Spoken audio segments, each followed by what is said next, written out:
I had to work in the 70s and 80s doing color photography in commercial labs, and not very good commercial labs. And those labs are made to produce posters and advertising. So that would be like a really good artist, assuming we're starting with a good artist, getting some poster art painters to paint his paintings for him. Like, it's not a very good way of doing it. It's just a recipe for frustration. I always want to avoid that and get my own studio to do my own photography. Most photographers in the classic time, like Helen Levitt or whoever, printed their own photos. They didn't send them out to commercial labs, and I never really like that. Even though in the 70s, that's what one did. It was almost one did it without thinking, because people thought a lab was a magical place that photos got made in. But labs are really just some people with some equipment. That's all they are. And I wanted to have my own, and it took me 10 years to get it, more than 10 years. I mean, when I first got my studio in the late 80s, I just had my one little space that is now my darkroom, but that was my entire studio at that time. And I shot pictures in there, and then I transformed it around so I could work on my prints in there, and I transformed it around again for something else, and it was tedious to do that, but I only had one little space for close to 10 years. But that was a start, because I was without a studio from 1969 to 1987. I didn't have a studio for almost 20 years. Just couldn't get it together for one reason or another, which was very frustrating. And then I finally got started, and then I thought, yes, I've got a base. I want to try and keep this going. And I got my second building that we're sitting in right now. In '98, I rented it in order to build the construction to make The Flooded Grave and Invisible Man, which I made at the same time on the 2 floors here, having cut an enormous hole in this floor to look down into the grave hole. So I had a huge tank of water, 1,000 gallons of water or whatever, here, and right next to a room with 10,000 watts of electricity in it. And so if the tank bust while the lights were on, that would have been a problem. So we had this complete opposite, hot, dry cellar space from Invisible Man, this cold, wet tank right next to each other. And the building was really flexible and great for that. So in the end, the landlord sold it to me. And so it was my second space. And that allowed me to get out of, I'd already created a dark room over there, and I just had no space. I was renting again. So this allowed me to have like another space, but it never became a space where I photographed in. It immediately kind of became a working space. Except for those pictures I photographed here. No, that's not true. And then I photographed after Mishima here too, downstairs. And I think that was the last one. And it slowly got transformed into what it is now, which is a printing zone and kind of archive. I moved to this neighborhood because it was incredibly cheap. And so I managed to get all these buildings for so little money that I could never have done it anywhere else in the city. And that's probably affected my work because of the things I see around here, but I would have wanted to do those probably anyway. So I'm quite happy to be around here.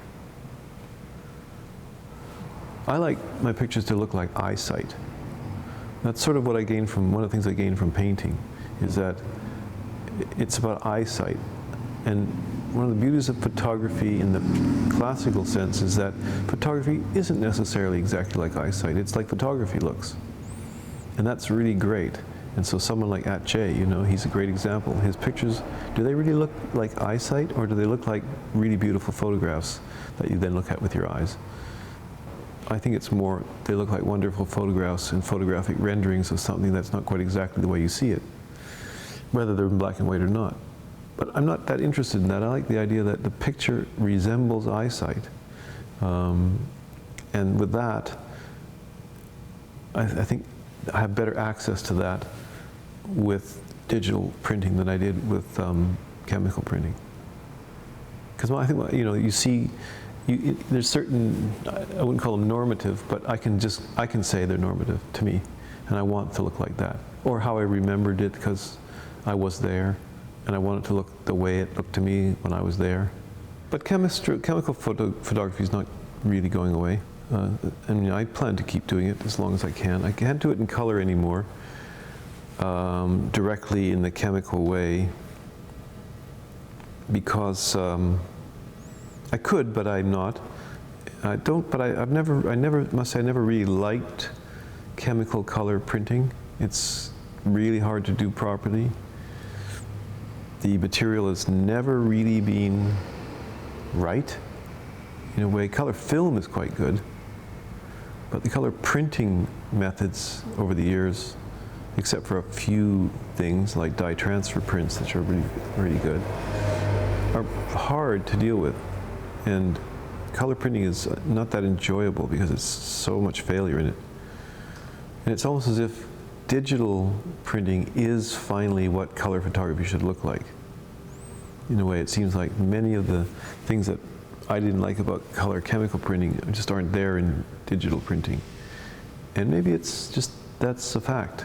That maybe has technical, you know, maybe it'll become a technical standard in the sense that color never really happened in chemical photography. That color photography never really quite happened. Not that there weren't really great color photographs and Kodachromes and things that were good, but that the full kind of stabilization of what color imaging could be with a camera never got really settled. But with the digital print with color, you can correct things that need to be corrected without having to drag the whole rest of the picture along with it.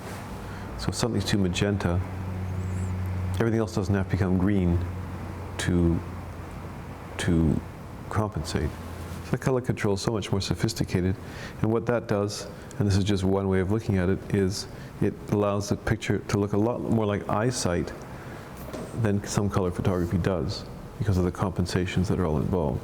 To do digital color work properly, it's pretty laborious. You can't just push any buttons, it doesn't do it for you. You have to do it all by hand.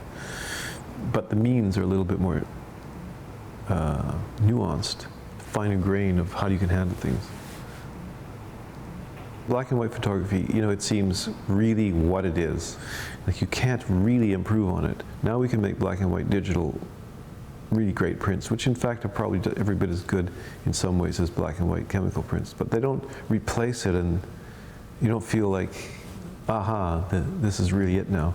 You don't really feel that, because there were no color problems in black and white photography, obviously. And the contrast controls and all that sort of thing, well, it seems like in the darkroom you have a lot more ability to deal with that than with color. So black and white seems fine and could just go on permanently. I mean, digital black and white isn't even black and white really, because it's recorded in color. And so I'm not too happy about taking color out.